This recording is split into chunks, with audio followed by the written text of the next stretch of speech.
بسم الله الرحمن الرحيم.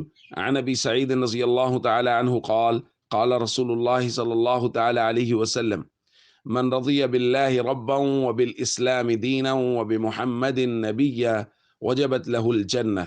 الحدیث رواہ مسلم۔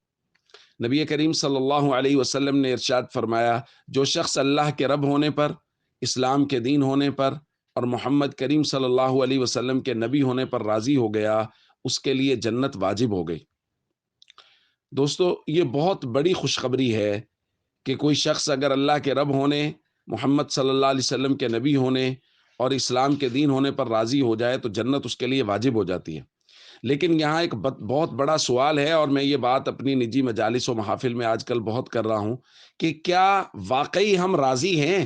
یہ صرف ہماری زبان کہہ رہی ہے رضیت باللہ ربا وبالاسلام دینا وبمحمد رسولا نبیا، یہ صرف ہماری زبان کا قول ہے یا ہمارا دل راضی ہے؟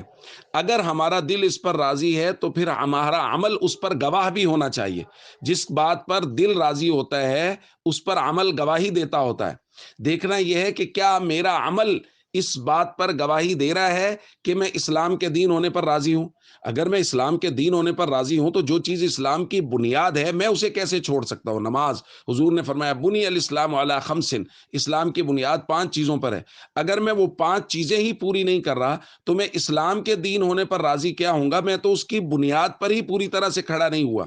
اور محمد صلی اللہ علیہ وسلم کے نبی ہونے پر راضی ہونا، کیا مجھے نبی صلی اللہ علیہ وسلم کے اخلاق، میرے اخلاق ان جیسے ہیں؟ میرا عمل گواہی دے رہا ہے کہ میں حضور کے نبی ہونے پر راضی ہوں؟ کیا میری شکل و صورت، میرا پہناوا، میری عادات و اطوار، میرا لوگوں کے ساتھ اٹھنا بیٹھنا، گھر والوں کے ساتھ حسن سلوک، والدین کے ساتھ، رشتہ داروں کے ساتھ، اعزا اقربا پڑوسیوں کے ساتھ، کیا یہ تمام تر جو معاشرتی اصول اللہ کے نبی صلی اللہ علیہ وسلم نے مجھے اور آپ کو دیے ہیں، کیا ہمارے یہ تمام تر اصول حضور کے طریقے کے مطابق ہیں؟ اور کیا میرا عمل گواہی دے رہا ہے کہ محمد صلی اللہ علیہ وسلم میرے نبی ہیں؟